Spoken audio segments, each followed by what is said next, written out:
Bismillahirrahmanirrahim. Assalamualaikum warahmatullahi wabarakatuh. Alhamdulillahi rabbil alamin.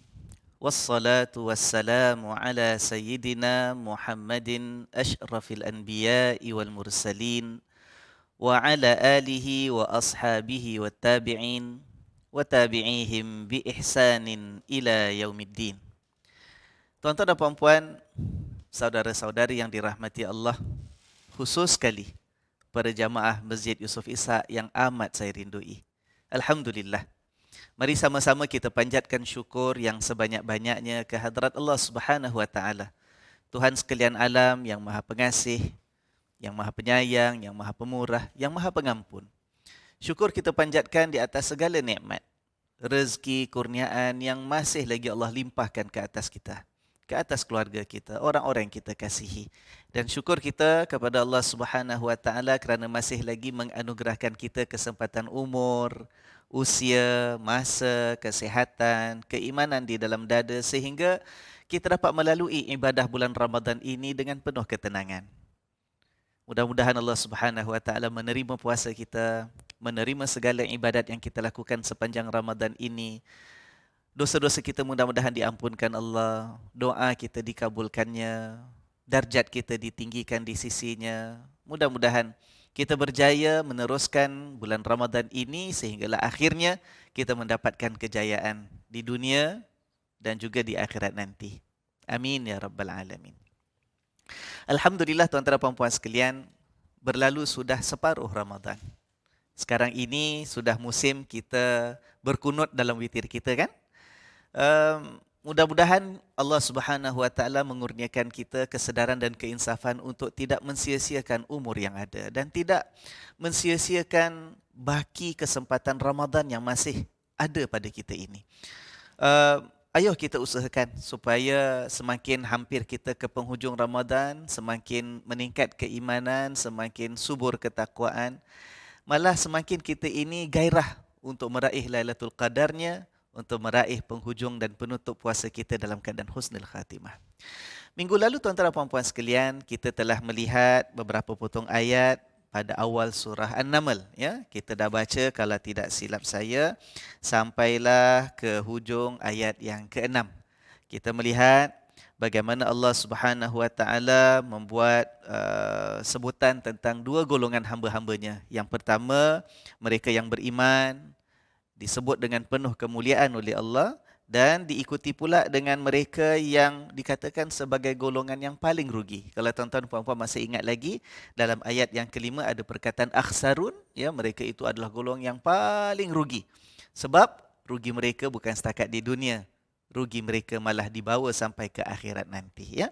Kemudian kita tutup dengan ayat yang ke-6 kemarin, ayat yang ada menyebut kalimat Al-Quran, wa innaka latulaqqal Qur'ana min ladun hakimin alim. Peringatan daripada Allah, penegasan kepada Nabi Muhammad sallallahu alaihi wa alihi wasallam bahawa Quran itu diberikan kepada Nabi memang benar daripada sisi Allah yang maha bijaksana lagi maha mengetahui, ya. Jadi alhamdulillah, mudah-mudahan banyak manfaat yang kita raih bersama daripada kurniaan hidayah yang Allah berikan kepada kita. Baik, hari ini insya-Allah kita masih lagi dalam rangka kuliah kita ini melihat, merenung dan menghayati ayat-ayat Allah dalam Al-Quran yang ada sebut kalimat Al-Quran. Dalam surah An-Naml kita akan jumpa lagi setelah ayat yang kita baca kemarin. Jika kita teruskan, kita telusuri selanjutnya, kita akan jumpa perkataan Al-Quran lagi dalam ayat yang ke-76 surah An-Naml ini. Ya, jadi mari sama-sama saya mengajak tuan-tuan dan puan-puan sekalian, saudara-saudari yang dirahmati Allah, yuk kita buka mushaf kita masing-masing, sama ada mushaf yang tercetak maupun apps Al-Quran yang ada dalam telefon bijak kita, ya. Ayat ke-76 dalam surah An-Naml, iaitu dalam juz yang ke-20. Jadi kalau kemarin awal-awal surah An-Naml ini masih lagi dalam juz yang ke-19. Tapi surah An-Naml belum selesai, dah pindah juz yang baru. Jadi surah An-Naml ada sebahagiannya dalam juz yang ke-19 dan ada pula sebahagiannya dalam juz yang ke-20. Ayat 76 yang kita akan baca bersama pada hari ini terletak di dalam juz yang ke-20. Ayo tuan-tuan, saya tunggu sebentar. Ayo cuba cari.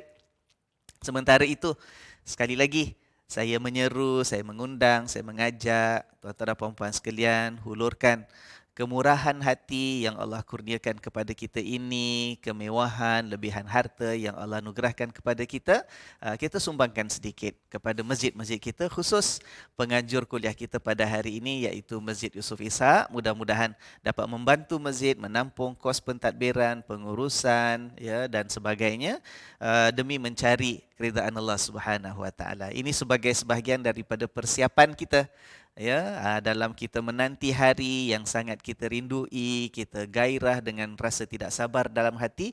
Kita menanti hari, nanti insya-Allah dengan penuh yakin Allah Subhanahu Wa Taala akan mengizinkan kita menjejakkan kaki sekali lagi ke dalam rumah-rumahnya insya-Allah. Jadi sementara waktu, ayo teruskan sokongan kita, sumbangkan sebahagian daripada harta yang Allah limpahkan untuk membantu dan menyokong Masjid Yusof Ishak kita ini. Baik, yang cari ayat tersebut saya harap kita dah dapat jumpa ayat 76. Sekali lagi saya sebut dalam surah apa tuan-tuan? Puan-puan sekalian, surah An-Naml, juz yang ke-20. Yang bermula dengan kalimat inna hadzal Qur'an. Insya-Allah saya berhajat pada hari ini saya merancang untuk kita sama-sama memerhatikan ayat 76 ini sampailah ke ayat 81 dengan izin Allah. Siap? Ayo. Firman Allah Subhanahu Wa Taala, A'udzu billahi minasyaitonir rajim. Inna hadzal Qur'ana yaqussu 'ala bani Israila aktsara alladhi hum fihi yakhtalifun. Wa innahu lahudan wa rahmatul lil mu'minin. Inna rabbaka yaqdi bainahum bihukmihi wa huwal azizul alim. Fatawakkal 'ala Allah innaka 'alal haqqil mubin. Innaka la tusmi'ul mauta wa la tusmi'us summa ad-du'a idza wallaw mudbirin. وَمَا أَنْتَ بِهَادِ الْعُمْيِ عَنْ ضَلَالَتِهِمْ إِنْ تُسْمِعُ إِلَّا مَنْ يُؤْمِنُ بِآيَاتِنَا فَهُمْ مُسْلِمُونَ. Sadaqallahul Azim. Yang bermaksud, inna sesungguhnya hadzal Qur'ana, Al-Quran ini yaqussu menceritakan. Yaqussu daripada perkataan qassa, yaqissu, qissah. Dan itu kita gunakan juga dalam bahasa Melayu kita perkataan kisah Kisah maknanya cerita, K-I-S-A-H. Itu dalam bahasa Arab perkataan asalnya ialah qissah dengan qaf dan juga dengan sad. Jadi kalau orang yang menggunakan tulisan Jawi dalam tulisan kita, dalam bacaan kita, kisah bahasa Melayu itu walaupun dalam rominya K-I-S-A-H, dia tidak dieja dengan kaf sin tidak, tetapi dengan qaf. Kenapa gunakan qaf tak pakai kaf? Tak pakai kaf. Kenapa pakai sad tidak pakaikan sin? Sebab asalnya bahasa Arab dengan perkataan qaf dengan sad, yaqussu. Sesungguhnya Al-Quran ini menceritakan ala Bani Israel, ke atas kaum Bani Israel.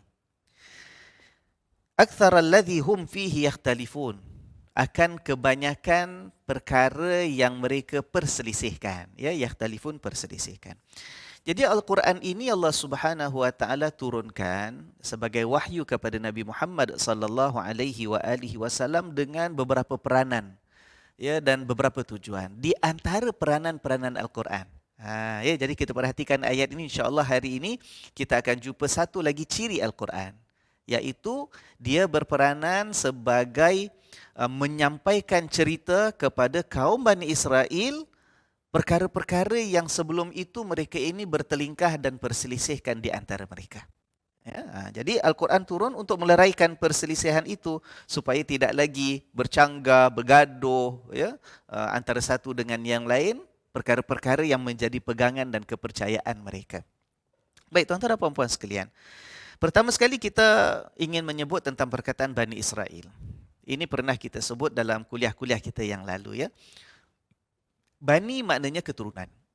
Israel ini adalah gelaran kepada salah seorang daripada nabi-nabi yang diutus oleh Allah Subhanahu Wa Taala.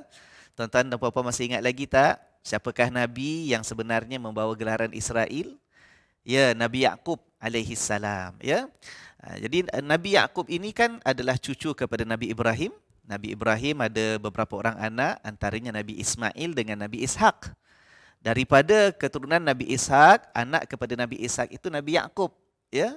Dan Yaqub itu antara gelarannya ialah Israel. Jadi bila disebut kaum Bani Israel, merujuk kepada keturunan daripada Nabi Yaqub bin Nabi Ishaq bin Nabi Ibrahim. Jelas? Ya, baik. Kemudian biasanya bila kita sebut Bani Israel, kebanyakan kita akan secara sepintas lalu ataupun secara spontan menggambarkan satu kaum yang kita namakan sebagai kaum Yahudi. Ya. Biasa orang kalau sebut Bani Israel, kita akan kaitkan dengan orang-orang Yahudi. Ya. Kadang-kadang orang gunakan dua perkataan ini merujuk kepada satu yang sama. Orang Yahudi itulah Bani Israel itulah orang Yahudi. Sebenarnya kurang tepat, tuan-tuan dan puan-puan sekalian. Kurang tepat. Kenapa ya? Sebab orang-orang Nasrani dan Masihi yang merupakan mereka yang sama kaum dengan Nabi Isa alaihi salam, itu sebenarnya sebahagian daripada Bani Israel. Nabi Isa daripada keturunan itu, daripada bangsa dan kaum Bani Israel. Jadi kalau kita nak katakan bahawa Bani Israel itulah Yahudi dan Yahudi itulah Bani Israel, kurang tepat. Kenapa? Sebab selain daripada Yahudi yang berpegang dengan akidah Nasrani, yang mengikut ataupun yang mempercayai dengan kenabian Nabi Isa alaihissalam, mereka itu juga kalau daripada keturunan Nabi Yaqub, mereka adalah sebahagian daripada Bani Israel. Ya?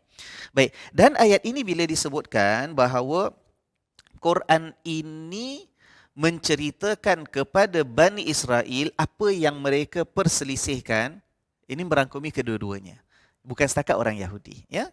Keturunan Bani Israel termasuklah mereka yang hanya berpegang kepada syariat yang dibawa oleh Nabi Musa dengan kitabnya, kitab Taurat. Termasuk juga mereka yang turut mempercayai kenabiannya Nabi Isa alaihi salam dan turut berpegang dengan kitab yang dibawa oleh Nabi Isa, itu kitab Injil. Ya. Isunya ialah bahawa di antara Nabi ataupun di antara orang-orang Yahudi yang menolak Nabi Isa dengan orang-orang Nasrani daripada kalangan Bani Israel itu yang menerima Nabi Isa sebagai Nabi, di antara mereka terdapat beberapa perkara yang diselisihkan, menjadi percanggahan yang kadang-kala memisahkan mereka jauh di antara satu dengan yang lain. Ya, banyak perkara. Antaranya ialah kepercayaan mereka terhadap Nabi Isa alaihi salam itu sendiri. Ya, orang Nasrani percaya itulah Nabi yang diutus oleh Allah. Ya, maka perlu diikuti, perlu dicontohi, perlu didengar kata-kata dan ajarannya, kitab yang dibawa mestilah diterima dan dipegang. Ya, sedangkan mereka yang dikatakan sebagai beragama Yahudi menolak Nabi Isa.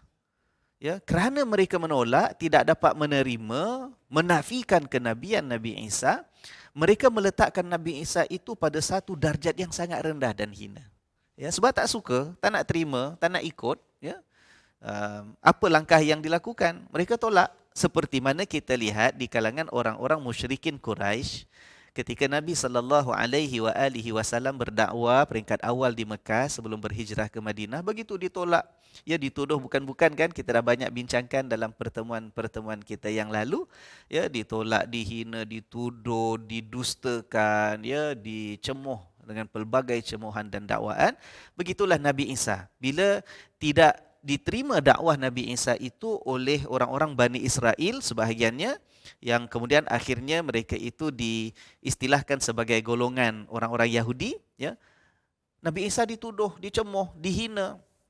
Sampai satu peringkat mereka mengatakan bahawa Nabi Isa itu lahir daripada hubungan jenis maknya secara haram, daripada perzinaan. Ya, Nabi Isa itu bukan seorang yang suci kata mereka, bukan seorang yang bersih keturunannya. Malah kerana ibunya telah melakukan perbuatan zina yang terkutuk, yang terkeji sampai lahir anak luar nikah namanya Isa. Begitu sekali tuduhan ya orang-orang Yahudi daripada kalangan Bani Israel. Jadi kita lihat itu bertembung pula. That's satu ekstrim, satu bahagian yang bertentangan pula ialah sebahagian orang-orang Nasrani dan Masihi mengangkat dan menyanjung setinggi-tingginya Nabi Isa sebab mereka nak pertahankan ya bila berdepan dengan orang yang menghina, mencemooh, mendustakan dan memfitnah begitu buruk sekali, mereka respon dengan terlalu mengangkat tinggi Nabi Isa sehingga darjat mereka mempertuhankan Nabi Isa dan mengatakan bahawa Nabi Isa ini adalah anak Tuhan, dia adalah salah satu daripada 3 bahagian Tuhan dan sebagainya. Jadi berselisih, yang satu angkat tinggi Nabi Isa, sanjung sampai ke langit. Tapi yang satu pula hina serendah-rendahnya dengan begitu tuduhan yang sangat menjijikkan. Macam mana nak leraikan? Apa cerita sebenarnya? Datanglah Al-Quran. Diwahyukan kepada Nabi Muhammad sallallahu alaihi wasallam menegaskan, Quran inilah. Inna hadzal Quran. Sesungguhnya Quran inilah yaqussu ala Bani Israel, yang menceritakan yang sebenarnya kepada Bani Israel, aktsaral ladzi hum fihi yakhtalifun. Kebanyakan perkara yang mereka perselisihkan. Nampak tuan-tuan? Ya. Begitu juga dalam di antara kisah-kisah ataupun bahagian-bahagian kepercayaan di antara satu golongan yang namanya Yahudi dengan golongan satu lagi yang namanya Nasrani di kalangan Bani Israel, ialah isu tentang seorang lelaki yang namanya Uzair. Ya, Uzair. Satu kisah yang masyhur di kalangan orang Yahudi, ya, bahawa mereka menganggap Uzair ini sebagai anak Tuhan. Ya, jadi kalau orang Nasrani menganggap Nabi Isa itu anak Tuhan, orang Yahudi pula mengatakan Uzair itu anak Tuhan. Dan ini malah disebut dalam Al-Quranul Karim, dalam sepotong ayat Allah menyebutkan bahawa orang Yahudi mengatakan Uzair itu anak Tuhan, sedangkan orang-orang Nasrani menyebut Isa itulah anak Tuhan, ya kan? Ya, mereka perselisihkan. Orang Yahudi menolak Nabi Isa, orang-orang Nasrani menolak Uzair itu sebagai anak Tuhan, sedangkan itu yang dipegang akidah dan kepercayaannya oleh orang-orang Yahudi menurut Al-Quranul Karim kan. Kisah Uzair ini ada disebut dalam surah Al-Baqarah tuan-tuan. Mungkin tidak ramai daripada kita yang mengetahui kisah Uzair ya. Ada pendapat mengatakan dia juga seorang nabi, tetapi ada pendapat mengatakan dia adalah seorang yang soleh di kalangan orang-orang Yahudi. Macam kita melihat kisah Khidir lah ya dengan Nabi Musa ya. Di kalangan kita pun bila kita baca ada pendapat mengatakan Khidir itu nabi, tetapi ada pendapat mengatakan dia adalah seorang soleh, bukanlah seorang nabi yang mendapat wahyu. Maka begitu dengan Uzair. Jadi sebagai kita kata maklumat tambahan sampingan ya dalam kita membaca ayat-ayat ini, kebetulan kita sampai kisah tentang perselisihan dan perbezaan pegangan kepercayaan antara Yahudi dengan Nasrani. Mungkin kita kongsikan sedikit kisah Uzair lah untuk kita dapat gambaran ya siapa itu Uzair yang dipertelingkahkan di antara dua golongan ini. Uzair ini orang yang saleh. Dalam ayat, saya tak ingat, ayat 259 kalau tak salah ya, 200 kalau tak salah selepas ayat Al-Kursi. Kita cari sekejap ya tuan-tuan ya, supaya nanti tuan-tuan mana yang berminat untuk merujuk. Ayat 259 dalam surah Al-Baqarah ada kisah tentang Uzair ini. Tapi tak sebut nama Uzair di sini. Nama Uzair sebut dalam surah yang lain. Kisahnya apa? Firman Allah Subhanahu wa taala, "Au kalladzi marra 'ala qaryatin wa hiya khawiyatun 'ala 'urushiha qala anna yuhyi hadhihi Allahu ba'da mautiha." Ya kan? Sampai habis ayat. Jadi kalau kita baca ayat ini menceritakan seorang lelaki yang soleh di kalangan Bani Israel pada waktu itu, menurut catatan ulama-ulama tafsir, zaman dia itu ialah di antara zaman Nabi Daud, Nabi Sulaiman dan Nabi Zakaria, Nabi Yahya. Ya, Nabi Daud dengan Sulaiman, Nabi Sulaiman ni kan bapa dengan anak. Itu satu zaman. Kemudian Nabi Zakaria dengan Nabi Yahya pun bapa dengan anak satu zaman. Uzair ini yang disebut dalam ayat yang kita baca 259 yang kita lihat ini dalam surah Al-Baqarah, Katanya zamannya di antara itulah, antara Nabi Daud, Nabi Sulaiman dengan Nabi Zakaria Yahya. Diceritakan dalam ayat surah Al-Baqarah ini satu masa dia berjalan, mengembara ya, dengan menunggang keldainya, dengan membawa sedikit bekalan makanan dan minuman untuk dimanfaatkan dalam perjalanannya. Sampai ke satu kampung yang telah kita kata yang sudah tidak dihuni lagi, ya, kampung yang lama yang tidak ada penghuni lagi, semuanya dah mati, dah kita kata sudah tidak didiami oleh sesiapa, ya. Sampai di situ yang Allah Subhanahu Wa Taala mensifatkan kampung tadi sebagai wahya khawiyatun ala urushiha, ya, bangunan-bangunan rumahnya pun dah runtuh, ya, sampaikan dinding-dindingnya khawiyatun ala urushiha, menimbus dan menghempap bumbung. Patut bumbung ke atas dinding. Tapi kampung itu, dinding itu menghempap atas bumbung. Maknanya memang dah tinggal bekas bangunan-bangunan yang runtuh sahaja, ya. Jadi dikhabarkan oleh Allah dalam ayat 259 surah Al-Baqarah ini, Uzair itu duduk berhenti di kampung tadi dengan keldainya, keluarkan makanan dan minumannya sambil terlintas dalam hatinya satu pemikiran dan satu persoalan. Qala, apa dia kata, anna yuhyi hadhihi Allahu ba'da mautiha. Dia mengatakan, dah hancur dah ni semua, macam mana Allah boleh hidupkan balik lepas dah runtuh segala-galanya? Kalau ada bekas manusia pun dah tinggal tulang-tulang yang bertaburan, macam mana Allah boleh hidupkan balik? Timbul persoalan itu dalam dirinya, ya. Lalu Allah Subhanahu Wa Taala ingin menunjukkan jawapan kepada persoalan itu kepada si Uzair. Allah matikan Uzair pada ketika itu. Tengah makan, tengah minum ni, tengah duduk berehat dengan keldai seekor di sebelahnya, Allah matikan dia. Untuk tempoh selama 100 tahun. Dan selepas 100 tahun, Allah Subhanahu Wa Taala mengutus malaikat untuk menghidupkan dia kembali. Dah hancur dah mati dah 100 tahun dah berlalu. Hidup kembali si Uzair ini, ya. Kemudian malaikat bertanya, qala kam labithta. Malaikat bertanya kepada Uzair, wahai Uzair, berapa lama kau tidur? Ya, dia kata qala labithtu yawman au ba'da yaum. Dia mengatakan, aku tidur sekejap aja, 1 hari ataupun tak sampai 1 hari, kata dia, ya. Macam orang tidurlah, tak perasan. Mungkin paling-paling pun 1 hari 1 malam, ini pun bangun mungkin tak sampai pun 1 hari penuh, ya. Qala bal labithta mi'ata am, kata malaikat. Bukan begitu, hai Uzair, malah kau dah tidur, dah mati pun terlebih dahulu selama 100 tahun, kata malaikat. Sekarang kau tengok, kau hidup balik dengan kuasa Allah, kau tengok, ila ta'amika wa syarabika lam yatasannah. Makanan yang kau nak makan, minuman yang kau dah siapkan 100 tahun lamanya tunggu kau hidup balik, sedikit pun tidak rosak, masih segar. Ya kan? Kuasa siapa? Padahal makanan biasa kalau kita biarkan mungkin 2-3 hari dah basi dah rosak dah. Kalau sampai sebulan dah dimakan ulat yang keluar daripada makanan tadi dan sebagainya. Ini dalam tempoh 100 tahun, yang mati si Uzair tadi dibangkitkan balik hidup semula oleh Allah, makanannya disegarkan semula dalam keadaan yang asalnya. Kemudian malaikat susun kembali. Sekarang kata malaikat, kau tengok pada keldai yang telah hancur ini. Pada ketika itu bila lihat pada keldainya memang dah tinggal tulang sahaja, tuan-tuan dan puan sekalian. Memang menunjukkan terbukti sudah mati lama. Ya, sebagai menunjukkan kepada Uzair memang benar dia itu bukan setakat tidur 1 hari 1 malam sahaja. Kemudian malaikat tunjukkan kuasa Allah. Disusun semula tulangnya, diselaputi semula tulang itu dengan daging yang baru, kemudian hidup kembali keldai yang telah mati lama itu. Ya. Maka ternyatalah kepada Uzair akan kekuasaan Allah, dan itu menjadi jawapan kepada dirinya. Bagaimana Allah Subhanahu Wa Taala itu tidaklah lemah, tidaklah kita kata tak mampu untuk menghidupkan kembali orang yang telah mati lama walaupun dah hancur, tinggal tulang belulang sahaja. Itu kuasa Allah Subhanahu Wa Taala. Maka semakin kukuhlah keimanan Uzair ini, dan yakinlah dia, ya, mendapat jawapan kepada persoalan yang dulu 100 tahun lalu menghantui fikirannya. Dalam kisah yang disebut oleh ahli tafsir dalam berdasarkan riwayat-riwayat yang ada, lalu si Uzair ini kembali ke kampungnya, menunggang untanya kembali ke kampungnya, lalu bertanya kepada penduduk kampung tadi sama ada mereka kenal yang namanya Uzair ataupun tidak. Orang kampung kata, oh dia dah lama meninggal, kita dengar cerita dia orang soleh dulu, orang alim antara kita, ya kan.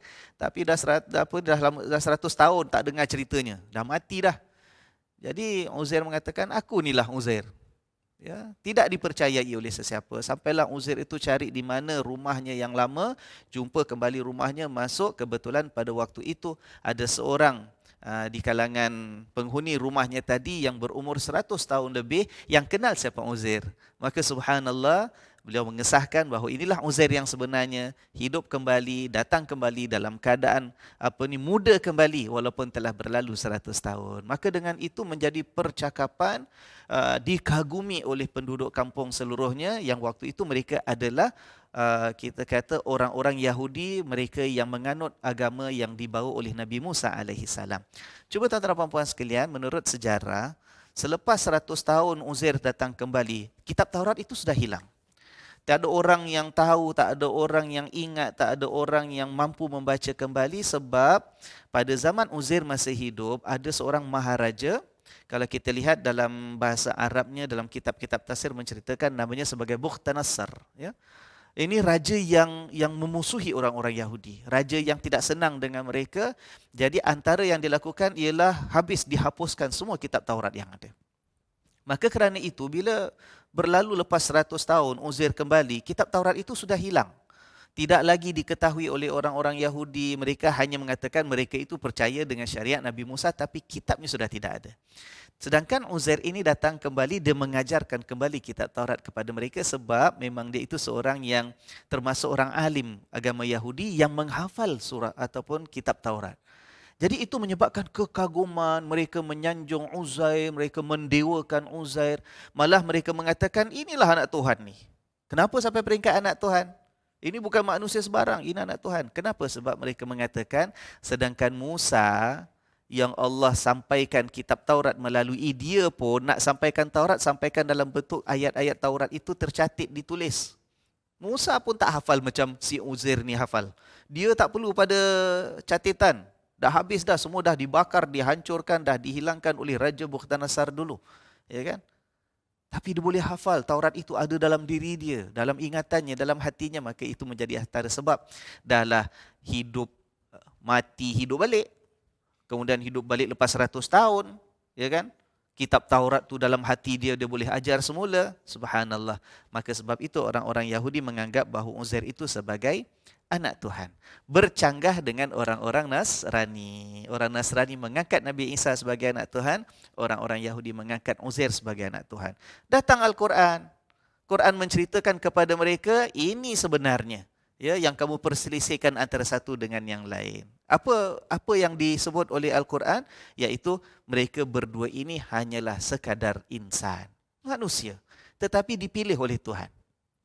Yang satu dipilih dengan jelas menjadi Nabi, yang mana melaluinya diturunkan kitab, namanya kitab Injil, dengan memiliki keistimewaan-keistimewaan yang merupakan kuasa Allah yang dianugerahkan kepadanya, namanya mukjizat Nabi Isa.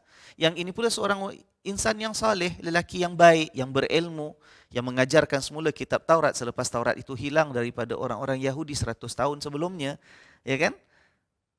Jadi Quran itu menyampaikan bahawa inilah yang sederhana, inilah yang di tengah-tengah. Mereka berdua ini bukanlah terlalu tinggi, disanjung sampai ke peringkat anak Tuhan. Mereka juga bukanlah insan-insan yang hina, bukan manusia yang jijik, seperti mana tuduhan yang dilemparkan oleh orang Yahudi ke atas Nabi Isa alaihi salam. Ya. Nah, tapi itu terpulang. Tugas Nabi Muhammad sallallahu alaihi wasallam ialah untuk menyampaikan. Ini Al-Quran. Kamu gaduh dengan kamu kata lain daripada yang kamu pula kata, ini sebenarnya kitab daripada Allah menerangkan dan menjelaskan. Begitu juga dalam isu-isu yang lain di antara Yahudi dengan Nasrani. Tapi terpulang, sama ada mereka nak terima, tak nak terima, mereka yang pilih. Kalau mereka pilih untuk beriman, mereka akan terima. Maka terlerailah kekusutan tadi. Tapi kalau masing-masing masih lagi dengan pegangan yang asal, masih lagi memilih untuk sama ada menyanjung seorang insan terlalu tinggi ataupun menjijikkan seorang insan yang telah dipilih oleh Allah, terpulang. Dan kamu akan dipertanggungjawabkan di atas pilihan kamu itu. Tugas Nabi hanya menyampaikan. Maka sebab itu, Allah Subhanahu Wa Taala menyebut dalam ayat-ayat yang berikutnya. Ya, ayat yang ke-77 firman Allah Subhanahu Wa Taala, wa innahu lahudan wa rahmatul lil mu'minin. Jadi kerana Quran ini datang menyampaikan kisah sebenarnya, dan kita sebagai orang beriman, kita dah tak celaru. Kita dah tak keliru, kita tak terlalu mengangkat sesuatu yang tak perlu disanjung terlalu tinggi, kita tidak menghina seorang yang telah diberikan kemuliaan oleh Allah. Maka Quran itu bagi kita sebagai apa? Sebagai hudan, sebagai petunjuk, ya. Wa innahu lahudan, maka Quran itu sebenarnya adalah sebagai petunjuk, wa rahmatun, dan juga sebagai rahmat untuk siapa? Lil mukminin, orang yang nak percaya, orang yang nak terima Quran, yang nak beriman dengan ayat-ayat Allah Subhanahu wa taala. Ya, itu keuntungan kita, alhamdulillah. Itu anugerah yang kita terima daripada Allah sebab kita pilih untuk beriman. Syukuri nikmat itu. Macam mana cara kita mensyukuri nikmat itu? Dengan memelihara, menjaga, menghargai kitab namanya Al-Quran, yang Allah turunkan sebagai hudan dan rahmat bagi kita. Tuan-tuan dan puan, yang mengikuti kuliah kita minggu lepas, ya, kita jumpa lebih kurang ayat seperti ini. Dalam awal-awal surah An-Naml kemarin, kita ada mengatakan firman Allah Subhanahu wa taala, ayat yang kedua, ya, ataupun 2 minggu lepas. Allah Subhanahu wa taala mengatakan bahawa Quran itu sebagai hudan wa busyra lil mukminin. Dah sebut dah 2 minggu lepas kuliah kita. Quran itu kata Allah adalah hudan, sebagai petunjuk, wa busyra, dan sebagai pembawa berita gembira kepada orang beriman, ya kan? Sekarang Allah tekankan lagi, Allah mengatakan Quran itu ialah hudan, sekali lagi, sebagai petunjuk, tapi Allah gunakan perkataan yang lain. Allah kata wa rahmatun, sebagai rahmat bagi orang beriman. Nampak tuan-tuan? Saya ulang lagi sekali. Kemarin awal surah Allah mengatakan Quran sebagai hudan, petunjuk, dan busyra, pembawa khabar gembira. Sekarang Allah mengatakan Quran sebagai hudan, petunjuk, dan sebagai rahmat kepada orang beriman.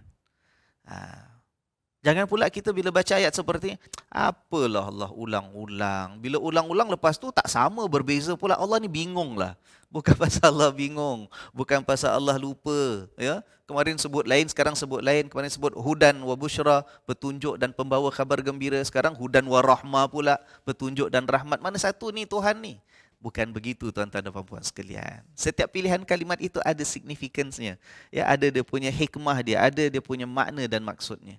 Kalau kita lihat petunjuk tu petunjuk. Ya. Untuk kehidupan manusia, sama ada manusia nak terima ke tak nak terima ke, kalau dia ambil Quran, insya-Allah Quran akan tunjukkan dia mana jalan yang lurus. Petunjuk itu penting untuk di dunia, dan petunjuk itulah yang akan memimpin kita untuk dapat masuk ke dalam syurga pada hari akhirat nanti. Tapi yang kemarin sebut busyra, yang sekarang sebut rahmah.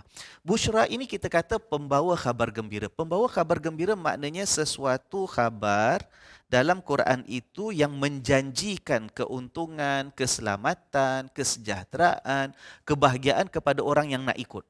Jadi kalau kamu ikut Quran sekarang masa kamu hidup, nah Allah janjikan, nah ini khabar gembira. Ya, this is a good news. If you want to follow, awak sudi nak ikut, nak beriman, khabar gembiranya ialah apa? Nanti kamu akan dapat keselamatan. Nanti kamu akan dapat kebahagiaan. Nanti kamu akan dapat syurga. Nanti kamu akan selamat daripada neraka. Nampak tuan-tuan? Busyra, khabar gembira. Ya, khabar gembira maksud sesuatu yang diberitahu akan diberikan. Ya, baik. Tapi jangan sampai dalam diri kita ini ada satu sangkaan bahawa okeylah kalau gitu aku pegang Quran, peganglah jadi petunjuk-petunjuklah, tapi untungnya bukan sekarang. Ya. Untungnya nanti. The rewards is kept later. Ya. Kebahagiaan nanti. Jadi sekarang kita pegang je lah. Ya. Teruk macam mana, susah macam mana, perit macam mana, tak nampak untung apa sekarang, kita yakin busyra je lah nanti. Itu khabar gembira Allah nak kasih kemudian. Kita ambil jadi petunjuk je lah. Tak tuan-tuan. Sebab Allah melengkapkan ciri Al-Quran sebagai hudan dan busyra, khabar gembira, Allah lengkapkan dengan ayat yang kita baca pada hari ini, ayat 77. Mengatakan apa? Bukan hanya nanti yang kita nantikan. Bukan hanya khabar gembira yang dijanjikan kemudian. Tidak. Sekarang ini sudah sebagai rahmah. Ya, sebagai ayat yang membawa penuh kebaikan, penuh kecintaan Tuhan, penuh perlindungan daripada Allah Subhanahu wa taala. Itu semua terangkum dalam kalimat rahmah. Ya, Quran sebagai petunjuk. Petunjuk itu perlu kamu pegang. Petunjuk itu perlu kamu jadikan sebagai panduan. Kalau kamu ambil, sekarang kamu dah dapat dah keuntungannya, dapat rahmah. Pimpinan Allah, kasih sayang Allah, perlindungan Allah, pengampunan Allah, semua yang baik daripada Allah.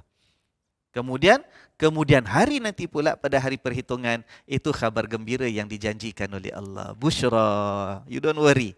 Ya, kamu pegang dengan Quran, untung bukan setakat di dunia sahaja. Nanti kamu akan dapat ganjaran yang jauh lebih besar yang akan kekal selama-lamanya di dalam syurga yang penuh nikmat disediakan oleh Allah. Ya.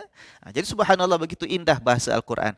Kadang-kadang semua ciri-ciri itu disebut dalam satu tempat. Kadang-kadang Allah pisah-pisahkan. Sebab itu baca Quran ni jangan pilih-pilih. Baca Quran jangan tebuk-tebuk saja. Aku nak pegang yang inilah, yang itu tak nak baca, yang itu tak nak pegang, itu tak nak kaji. Jangan. Quran itu saling lengkap melengkapkan. Keseluruhan Al-Quran itulah petunjuk. Bukan mana yang ikut selera kita sahaja kita anggap petunjuk daripada Tuhan untuk kita. Ya? Baik. Kemudian Allah menyebut dalam ayat 78. Inna rabbaka yaqdi bainahum bihukmi. Sesungguhnya Allah yang menjatuhkan hukuman meleraikan di antara mereka itu. Yang tadi kita kata perselisihan tak habis-habis. Ya, antara siapa? Antara golongan orang Bani Israel. Ya, yang satu hanya nak pegang dengan kitab Taurat syariat dibawa oleh Nabi Musa, yang satu turut nak pegang dengan kitab Injil yang dibawa oleh Nabi Isa. Banyak percanggahan.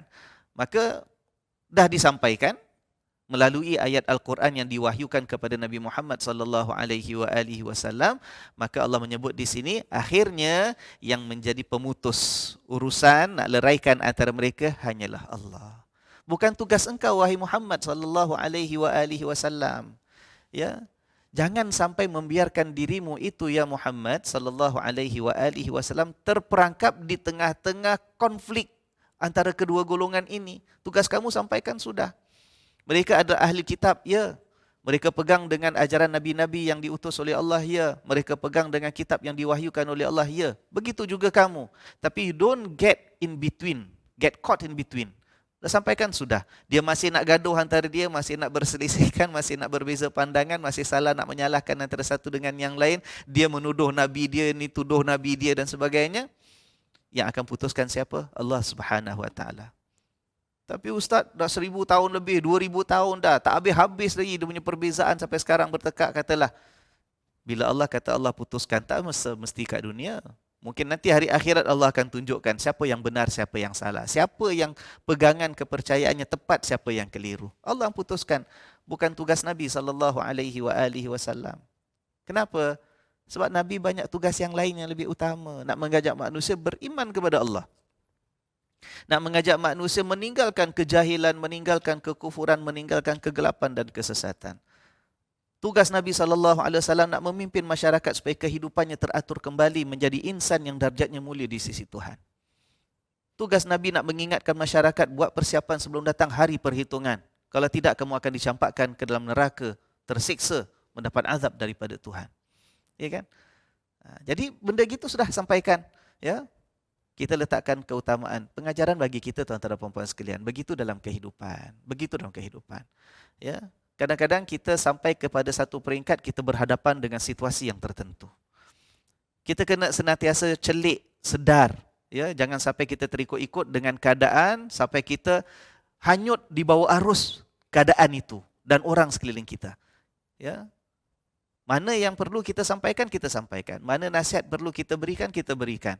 Ya, kalau orang nak tak terima, orang nak ajak bergaduh, nak berbahas, berdebat dan sebagainya, kalau tidak ada keperluan, tidak ada manfaat dan kebaikan, sudah.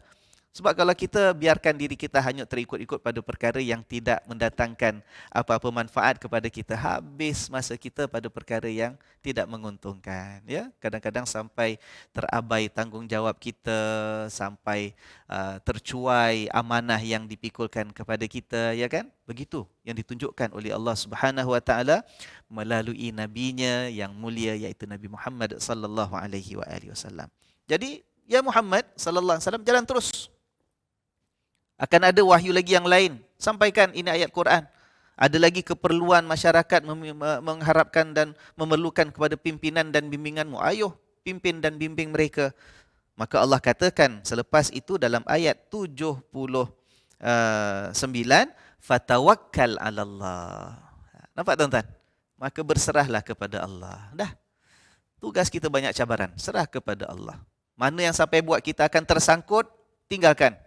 None of our business and concern pun, ya kan? Jalan terus. Cabaran akan tetap ada cabaran. Bayangkan Rasulullah sallallahu alaihi wasallam menyampaikan ayat yang sepatutnya mampu meleraikan antara dua golongan yang bertentangan akidah mereka ini yang ada banyak perbezaan. Ya, kita akan dapati bahawa kalau silap hari bulan, Nabi pun akan diserang oleh dua-dua golongan ini. Engkau ni siapa? Ya, kita dah bertahun-tahun berkurun-kurun berbeza pandangan, tiba-tiba kau nak masuk mencelah tengah-tengah, nak cuba leraikan, nak kata kau saja yang betul. Tapi kita dua-dua ni salah. Ya kan?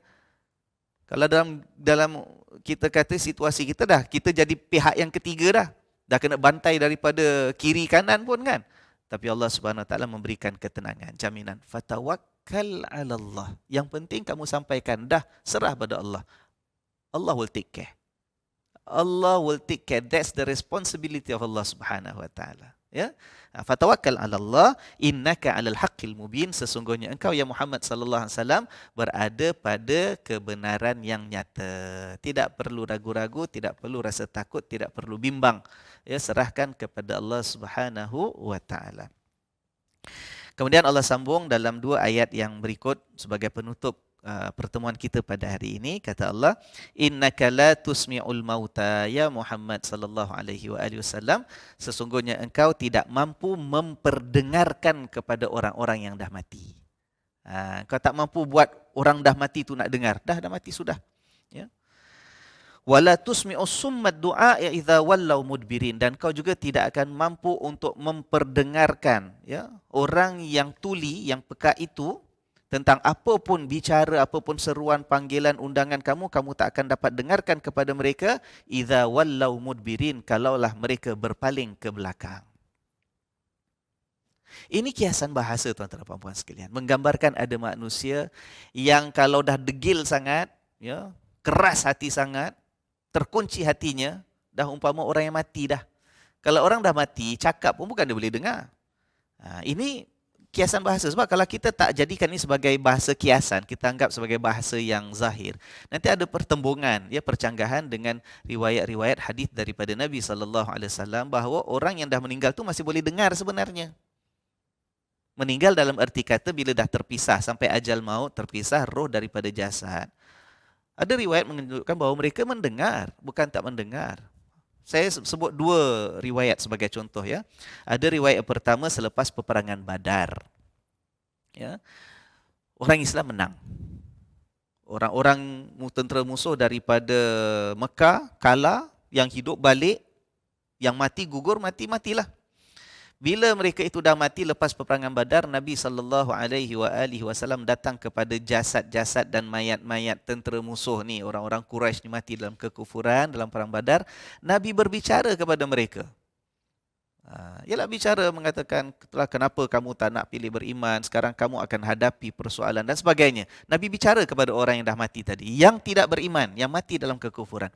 Para sahabat keheranan tanya dengan Nabi, ya Rasulullah, kenapa engkau bercakap dengan orang dah mati? Orang mati dah tak boleh dengar lagi dah ya Rasulullah. Kalau bahasa kita lebih kurang macam tu, ya. Nabi kata tidak. Mereka mendengar seperti mana kamu mendengar. Cuma mereka tak mampu menjawab dengan suara yang kita dengar.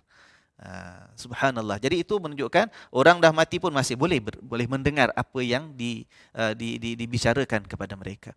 Yang kedua, kisah di mana Rasulullah sallallahu alaihi wasallam menceritakan bila seorang itu meninggal dunia dan setelah dikebumikan, ditimbus, jasadnya sudah berada di bawah tanah, Nabi sallallahu alaihi wasallam mengatakan yang di dalam tanah yang dah mati, dah meninggal tu, dia masih boleh mendengar tapak kaki kamu beredar melangkah pergi meninggalkan tanah perkuburan. Ya, maknanya tapak kaki kita pun dia boleh dengar. Makin lama, makin sayup, makin jauh meninggalkan perkuburan, tinggallah yang ditanam itu berhadapan dengan malaikat dan persoalan dalam kuburnya nanti. Ya kan? Jadi, kalau itu kata orang dah meninggal, dah masuk kubur, dah tanam pun masih boleh mendengar suara yang hidup, tapak kaki orang yang hidup, kenapa ayat ini mengatakan bahawa Nabi SAW tidak boleh memperdengarkan sesuatu kepada orang dah mati? Nah, dia tidak bercanggah. Kerana ayat ini merupakan ayat yang menggunakan bahasa kiasan. Mati di sini bukan mati terpisah roh daripada jasad, mati tubuh tidak. Tapi mati di sini ialah merujuk kepada orang yang hatinya dah mati. Orang kalau hati dah mati, macam saya katakan tadi, dia yang degil, dia yang pilih kesesatan, akhirnya tak boleh cakap apa pun. Nabi kasihlah sampai berbuih mulut pun sampaikan ayat Quran pada mereka. Takkan dengar tuan-tuan dan puan-puan sekalian.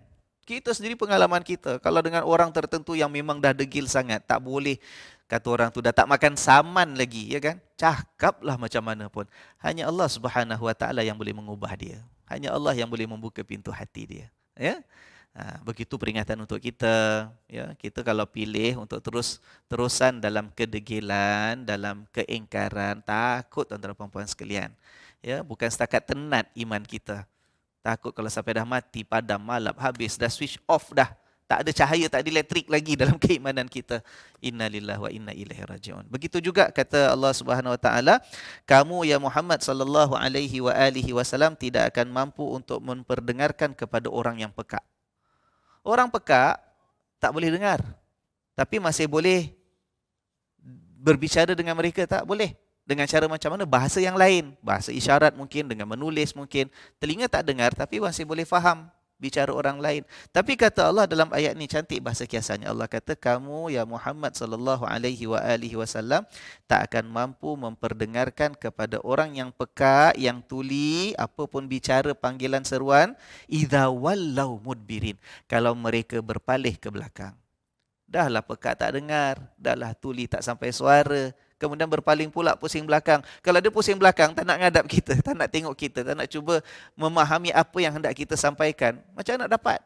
Kita cakap bahasa isyarat, jangan kata dengan tangan, dengan kaki sekalipun, bukan dia boleh faham, pasal dia dah pusing ke belakang.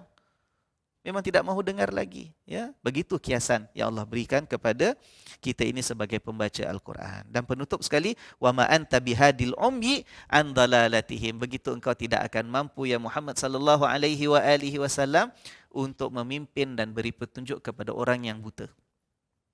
An dalalatihim, yang mengikut kesesatan mereka. Orang buta tak nampak. Kalau dia seorang-seorang jalan, belum tentu dia akan sampai tempat dan tujuan yang hendak dituju, ya kan? Sebab itu kata, bila kita nak sampai satu tempat tapi tak sampai, itu namanya sesat.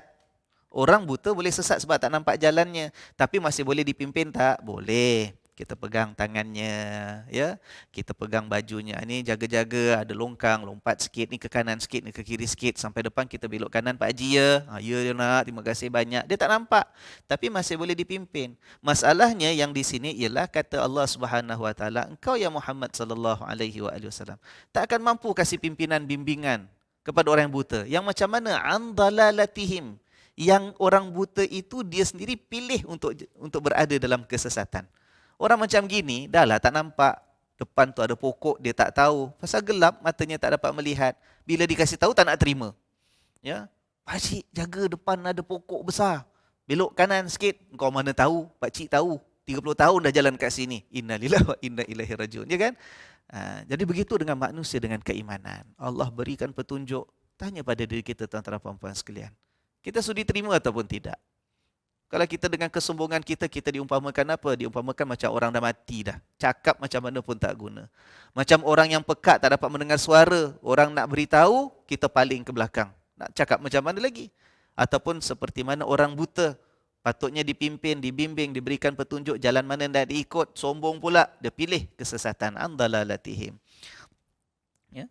Maka begitulah, in tusmi'u illa man yu'minu bi ayatina fahum muslimun. Ya Muhammad sallallahu alaihi wasallam, golongan yang engkau mampu berikan pendengaran, yang kau mampu menyampaikan buat mereka dengar, ialah mereka yang mahu beriman sahaja. Kalau manusia ingin beriman dengan ayat kami, insya-Allah mereka akan menyerahkan diri mereka, berserah sebagai orang yang benar-benar muslim kepada Allah. Pilihlah jalan itu, tuan-tuan dan puan-puan sekalian. Bulan Ramadan, bulan yang penuh dengan keindahan, bulan yang penuh dengan kejernihan hati dan jiwa kita, bulan diturunkan Al-Quran. Inilah ayat-ayat yang mengingatkan kita. Peranan Al-Quran, ciri Al-Quran, keistimewaan Al-Quran.